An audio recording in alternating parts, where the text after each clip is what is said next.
Hi everyone, it's Sam, NFTstatistics, and this is your Proof Daily NFT Countdown. A lot to talk about today. Gonna dive into this SEC announcement with Stoner Cats, Nakamigos, a lot of just kind of craziness going on over there. Die with the most likes, really cool drop from him earlier in the week, and then a lot of FriendTech stats. I mean, they just completely keep just going up. Kind of crazy. Let's dive right in, starting off with a quick market overview. ETH volumes on NFTs up a small bit. Again, not the good kind of volume. Seems like it was more people dumping into bids. About 75% of that volume was on Blur. And if you look at this chart, the large cap index or the PFP index is back below the prior lows. This is the lowest level we've been at for, I'd say, about 2 years. So certainly nothing good going on in PFP prices. Really had a lot, VFriends yesterday, I talked about it being up 30%, gave some of that back today. More weakness in Milady, more weakness in DGODS. DGODS has really been falling off, and that continued. Midcap index, basically flat, a little bit of strength in Psychedelics Anonymous, but then a lot of weakness in Nakamigos. And we'll dive into that in just a minute. Let's look at FriendTech volume. This is where the liquidity is going, it feels. It feels like we're moving out of NFTs and people are going into FriendTech.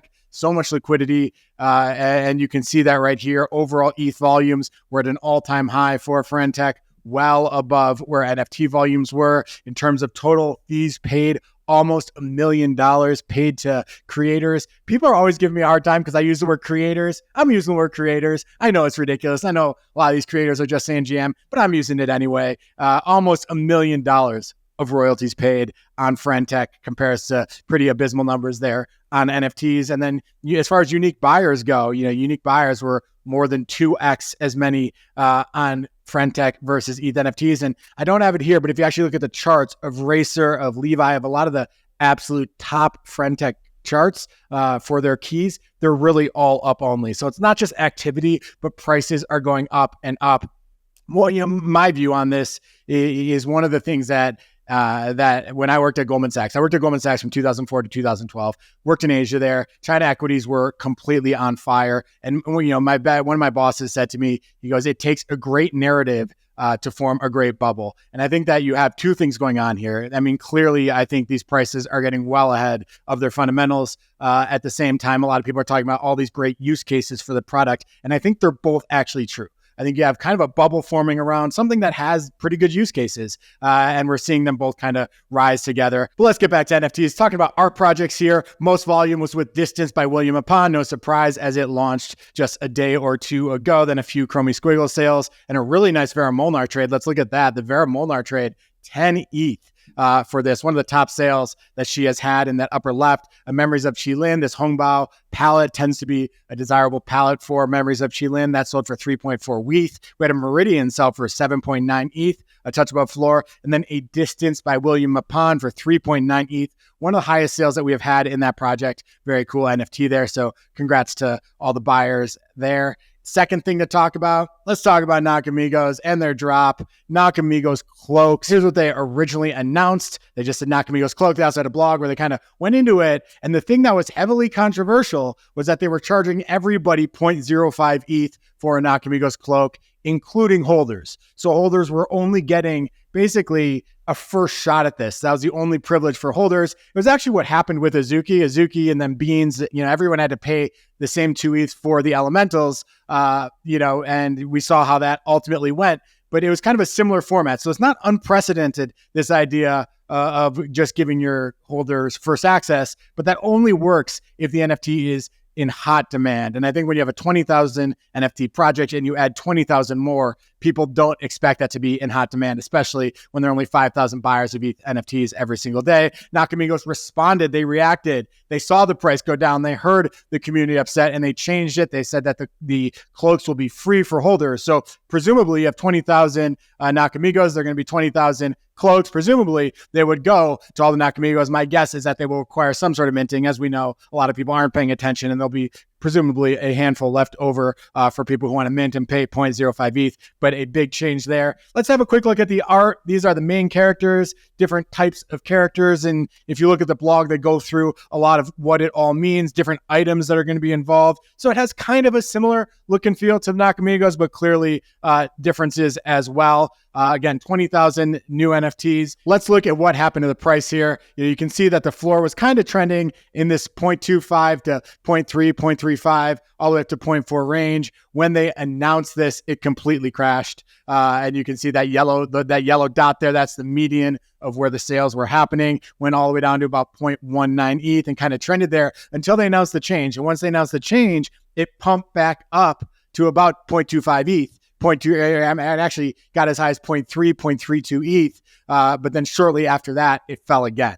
So I think you kind of have a situation here where even when these things go well, even when the community is excited about this, you're starting to get buy the rumor, sell the news. Once the drop happens, floor prices tend to fall. So it feels like the community, even with this free airdrop, is starting to say, yeah, I'm not sure if this makes sense for the long term. My basic takeaways, one, is that adding supply has been a very unsuccessful strategy in 2023. I think this was obvious. I imagine that the team was busy preparing it and wasn't quite as in tune with the overall atmosphere environment on Twitter. But I think that even when these things do go well, it still tends to be a buy the rumor, sell the news event. So we'll see if they can find a way to fight that. Maybe they've talked about different aspects of gaming that could go with that. So who knows, maybe that will be a piece here. And the other thing that's just kind of clear at this point is right now it's just very hard for PFP projects to maintain high value. I mean, we're just seeing one fall after the next.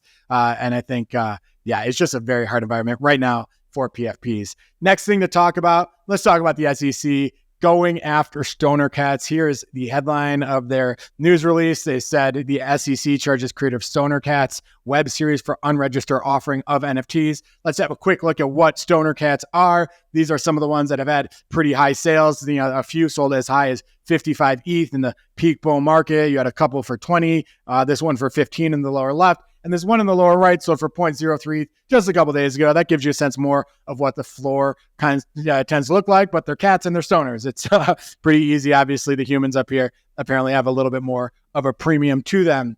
What happened that they actually got in trouble? They raised $8 million, 10,000 NFTs for $800 each. They sold out in 35 minutes. These are the things that the SEC cited as a problem. They said they sold them out so quickly. And I think they kind of insinuated if you sell it that quickly, then you must be promising higher returns or something like that. There were a couple things here where the SEC kind of dug a little bit into all sorts of aspects of NFTs that may or may not be exactly true. Other things that were seen as problematic, they offered and sold the NFTs as an investment into efforts they had to create a movie, and they created a movie or TV, just TV episodes. And through that, they actually had Ashton Kutcher, Chris Rock, a lot of celebrities behind it. I think that's one of the reasons they went after this. If you look at Impact Theory first and now this, they all have big names behind them. And those seems to be the projects that the SEC has gone after first. The Stoner Cats agreed to pay $1 million in fines. They agreed to destroy all the NFTs in their own possession without admitting guilt. And a couple of things that I found kind of interesting about this SEC statement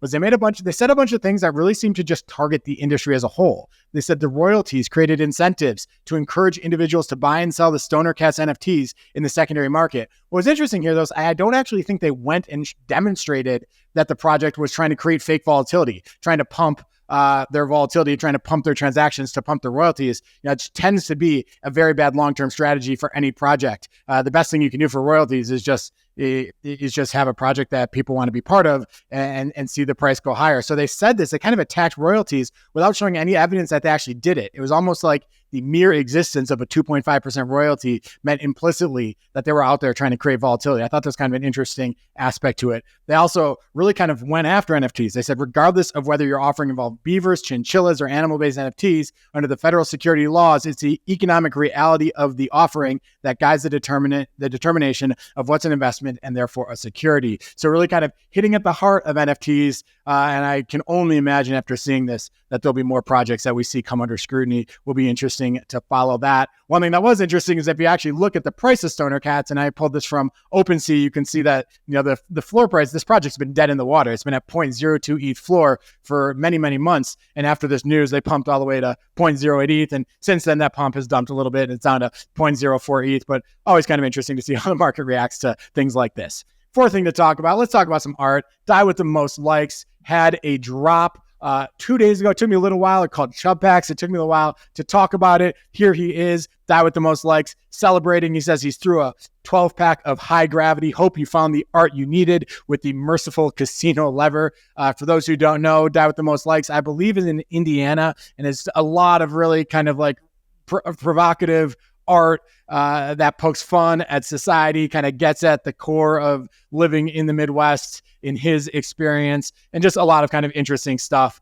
So very cool to see this project sell out and to see a lot of trades go on kind of in the secondary market. If you look at Die With Most Likes prior sales, he said sales anywhere from 6 ETH to double digits. So clearly someone who I think has really started to build a bigger and bigger reputation over the past year. As far as this drop goes, he did through Nifty Gateway. It was $69. You could buy him with credit cards. Nifty Gateway kind of went through a little bit of his work, so I want to go through it here. True to his style and past works, the work in this collection combined familiar everyday logos with the obscure to create these satirical, gory works as seen here in filet mignon composition of strip malls. He brings beef into a lot of the imagery. He went after, I don't say went after, but he did a lot of stuff that was inspired by Azuki, which you can see here. The drop had 47 different editions. Each one had different rarity. Some were, I believe, just one, and some were as much as 5. I believe that's true, and those were the numbers. And the collection evokes a wide range of emotion from joy to sorrow to disgust through the use of familiar imagery while making clever commentary on key themes like consumerism, which is consistent with Die With the Most Likes works.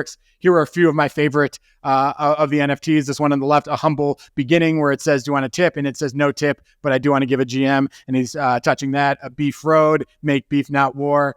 So those were 3 of the many editions that were created. Again, $69 each, raised about $25,000. It looks on one of the interesting things on Nifty Gateways, it said there were just 27 owners. I'm not sure if that's right, but that's what Nifty Gateway says. So perhaps some of the same people bought a whole lot of them and tried to buy the entire collection. So far, there's been $46,000 of volume, and the floor is $95 versus a $69 floor. Again, on Nifty Gateway, a lot denominated in US dollars, as you can buy on credit card. So cool stuff there. Congrats to Die With the Most Likes. And then lastly, let's just talk about a couple notable sales. The first, this piece, The Thinker by Alien Queen, kind of for 7 ETH. The buyer was ANTXX. It reminds me of, I went to Stanford. At Stanford, there's a Rodin sculpture of the Thinker, and I think that's what this was modeled after. Very cool stuff from Alien Queen. Alien Queen's had a lot of sales in the double digits as well, but times like these, a 70 sale is certainly a very nice sale for this market. And lastly, going back to the guy we talk about a lot because he's just producing so much art and he's climbing to new all-time highs all the time. Ilan Derech, Geisha's Path. Check this out. See the animation. 4.6 ETH buyer, K4K XXX, an all-time high for Ilan. So congrats, Ilan. Love to see that. That is all from me today. I hope you enjoyed the show. If you did, give us a like. Tell us what you think in the comments. Tell us what you want more of. Do you want more FriendTech commentary? You want us to kind of stick with NFTs? I try to include art as much as possible. What are the things you like? What are the things you want more of? Tell us in the comments, and we'll be back tomorrow with another show. Have a great day.